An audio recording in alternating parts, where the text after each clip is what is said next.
السلام علیکم ورحمۃ اللہ وبرکاتہ۔ سامعین، خواتین و حضرات، شب برات آنے والی ہے، شعبان المعظم کا مہینہ چل رہا ہے، تو اس کے متعلق چند ضروری باتیں عرض کی جا رہی ہے۔ اللہ تبارک و تعالیٰ سے دعا ہے کہ اللہ تعالیٰ ہماری دنیا بھی بہترین بنائے اور ہماری آخرت بھی بہترین بنائے۔ دنیا کو بہتر بنانے کے لیے چند اصول اور آداب ہے، اگر اس کے مطابق زندگی گزرتی ہے تو اللہ تعالیٰ دنیا بھی بہتر بناتے ہیں، اور آخرت کو بہترین بنانے کے لیے عبادت کو بہترین بنانا پڑتا ہے۔ اگر عبادتیں بہترین ہیں تو اللہ تعالیٰ آخرت بھی بہترین بنا دیتے ہیں۔ اب عبادت کے متعلق 3 باتوں کا دھیان رکھنا بہت ضروری ہے۔ پہلے تو آپ کو بتاتے چلیں کہ شب برات کب ہے۔ شب برات 7 مارچ کا دن ختم ہو جائے گا، اور جو رات آئے گی وہ رات شب برات ہے 2023 میں۔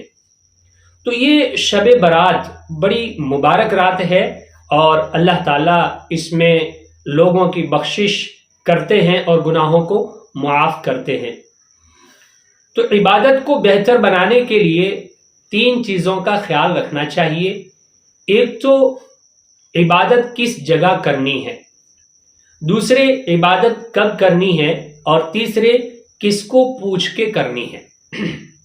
بسا اوقات جگہ کے بدلنے کی وجہ سے ثواب بدل جاتا ہے، کمی یا بیشی ہو جاتی ہے۔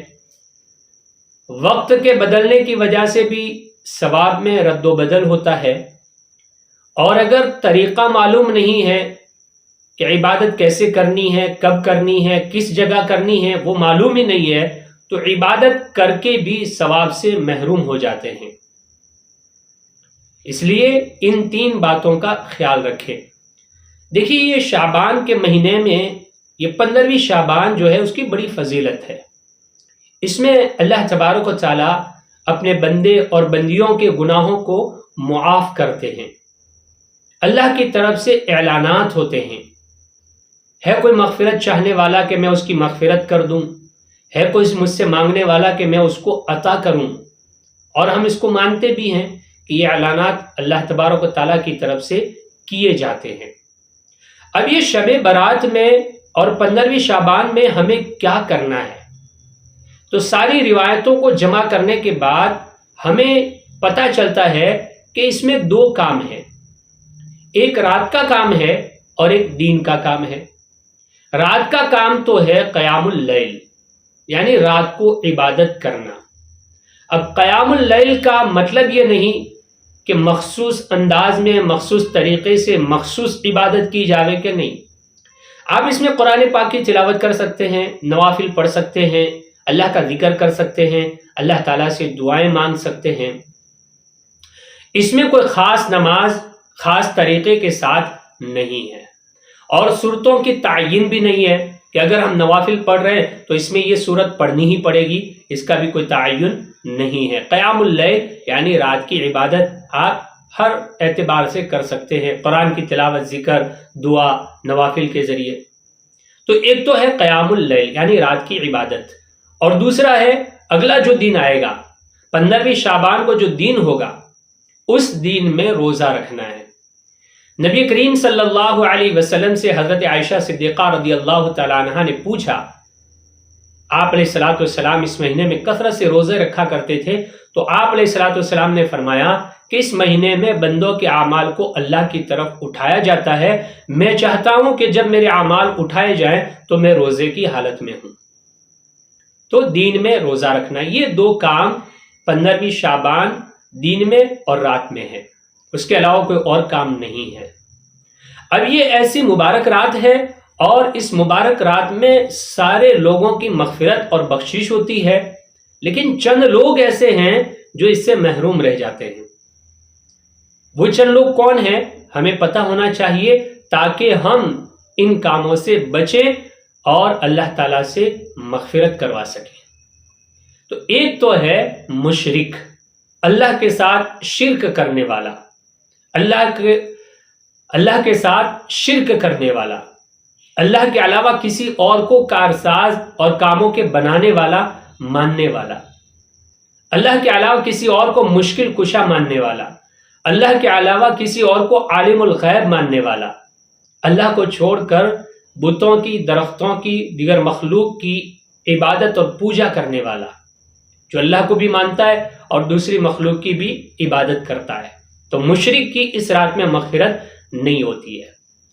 دوسرے نمبر پہ ہے ازار ٹخنوں سے نیچے لٹکانے والا، یعنی جو شلوار ہوتی ہے، مردوں کے لیے حکم ہے کہ وہ اگر ٹخنوں سے نیچے ازار لٹکاتے ہیں، اب اس میں شلوار بھی داخل ہے، پینٹ اور پتلون بھی داخل ہے، تہبند اور لنگی بھی داخل ہے، اگر کوئی شخص یہ چیزیں ٹخنوں سے نیچے لٹکاتا ہے تو پھر اس کی مغفرت نہیں ہوتی۔ لیکن اس میں اس بات کا دھیان رکھے کہ ایسا کپڑا جو اوپر سے نیچے کی طرف جا رہا ہے، پاجامہ پہنتے ہیں تو یہ اوپر سے نیچے کی طرف جاتا ہے، اور آدمی جب کھڑا ہو تو اس کے نیچے جو ٹخنے ہیں وہ چھپ جاوے، تو اس کی مغفرت نہیں ہوتی۔ بیٹھنے کی حالت میں چھپ جاتے ہیں یا لیٹنے کی حالت میں چھپ جاتے ہیں تو کوئی حرج نہیں ہے۔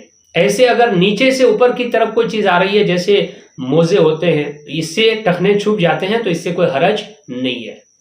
نمبر 3 پہ ہے شراب کا عادی۔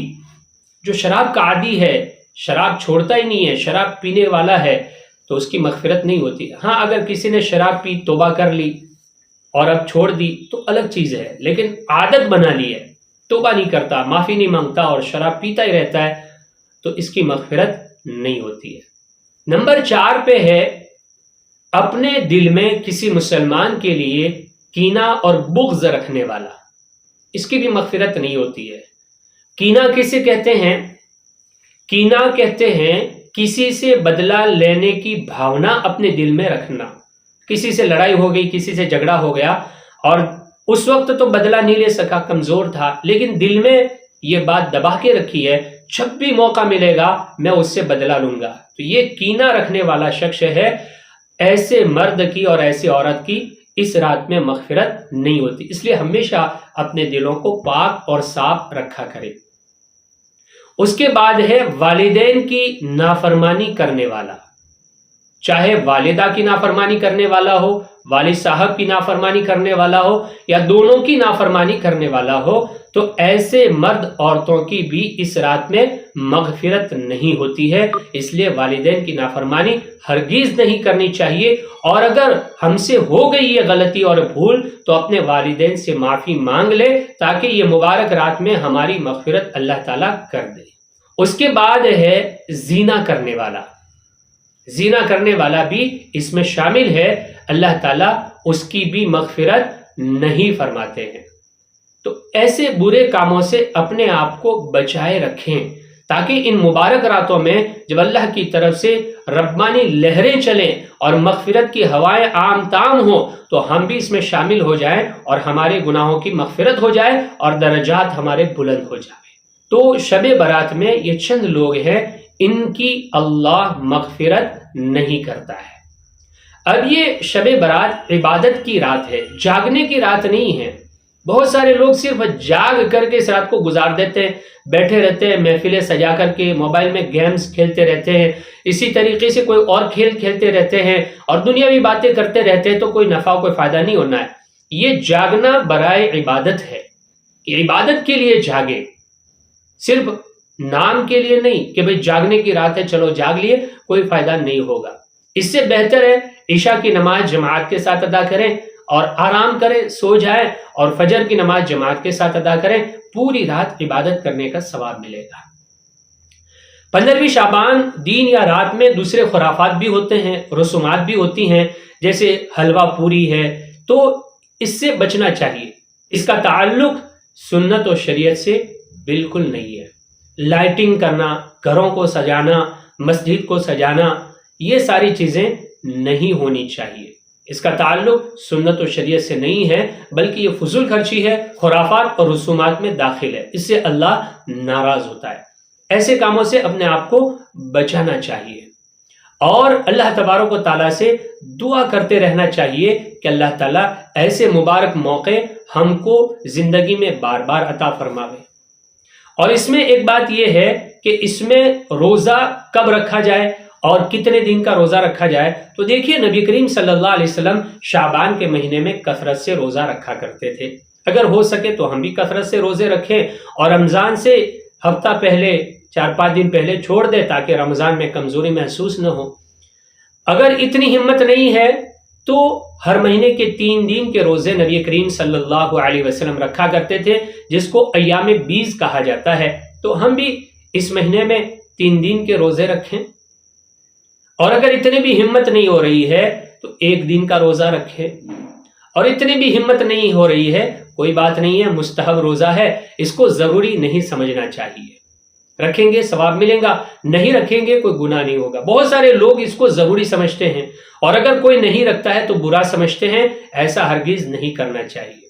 اور اس کے روزے کے لیے جیسے رمضان میں اہتمام ہوتا ہے، سحری میں اعلان ہوتا ہے، افطار میں اعلان ہوتا ہے، اجتماعی افطاری کا نظم ہوتا ہے، تو ایسا اس روزے میں نہیں کرنا چاہیے، بلکہ سیدھے سادے طریقے پر روزہ رکھنا چاہیے۔ یہ چند باتیں شعبان کے متعلق اور 15ویں شعبان اور 15ویں شعبان کی رات کے متعلق تھی، وہ عرض کر دی۔ اللہ مجھے بھی عمل کرنے کی توفیق عطا فرمائے، آپ تمام کو بھی عمل کرنے کی توفیق عطا فرمائے۔ وآخر دعوانا ان الحمد للہ رب العالمین۔